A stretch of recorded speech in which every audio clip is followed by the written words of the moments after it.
The mismanagement of prominent tourist hubs, along with the lack of connectivity, are badly hurting Meghalaya's tourism industry. Is this the future we want for Meghalaya? If you want true change in Meghalaya, this 27 February, vote for stronger BJP, stronger Meghalaya. Stronger BJP, stronger Meghalaya. CBI arrested Trinamool leader and retired school clerk Abdul Khaliq from Malda on Monday in connection with the school recruitment scam.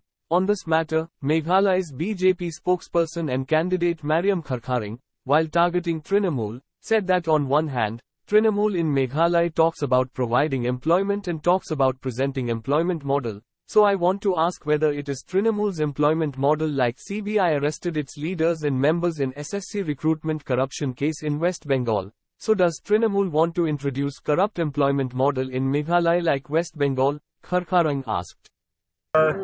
Thank you for attending this press conference.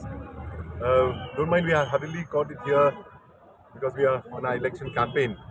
I just want to inform you that a court on Wednesday had rejected the bail petition of the wife and son of TMC MLA Manik Bhattacharya, who is a former president of the West Bengal Board of Primary Education. Both of his family members have been sent to judicial custody, and it isn't hard to understand what sort of corruption these family-run parties deal with.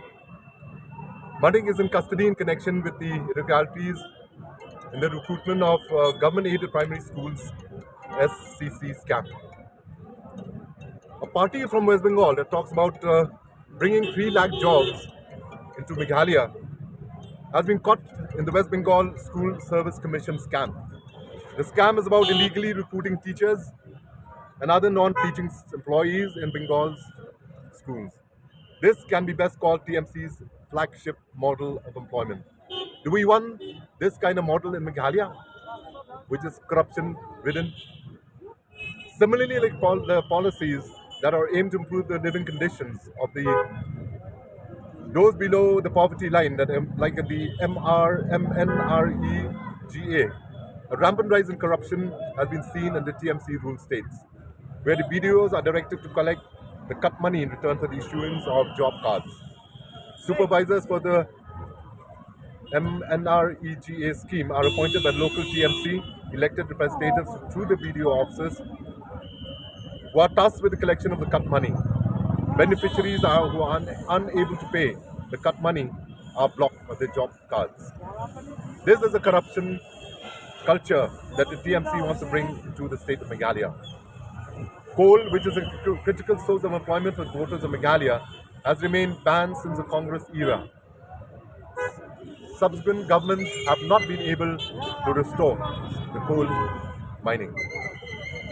The leaders of the TMC were the same bunch of people who ruled Meghalaya for 8 years before 2018. And TMC is no different from the Congress, which was ruling our state for a very, very long time. West Bengal student credit cards and false promises. The authorities in West Bengal are known to ask the applicants to bring irrelevant documents to create a dubious grounds for rejection. The Meghalaya Youth Employment Card is another false promise, and a promise to cheat of the voters of Meghalaya, like what we have done for the voters of West Bengal. NPP. There is a general perception in the state that one has to be close to the NPP leadership to get a government job. The government job recruitment system lacks transparency, and the majority of the educated youths are now moving out of the state in search of better jobs and opportunities. NPP is promising 5 lakh jobs in the next term, and let me tell you, like the previous years, the next 5 years would also see lakhs of government positions remaining vacant. Let me remind you that thousands of vacancies are there in various government posts, but they have remained vacant for the last 5 years. And I really don't understand how the government intends to create these 5 lakh jobs. There's no difference between the SSC scam, TMC's flagship model of employment, and NPP's corrupt model of filling the government. What the BJP will do, we will establish an empowered Meghalaya Combined Recruitment Commission with no interviews for the grade 3 and 4, to expedite the filling of vacancies and eliminate corruption across various government departments. Let me remind you that central government, in fact, long time back, had issued a notification that there is no interview need not be conducted for grade 4 employees. But Meghalaya is the only state that still conducts interviews for grade 4 employees. We will create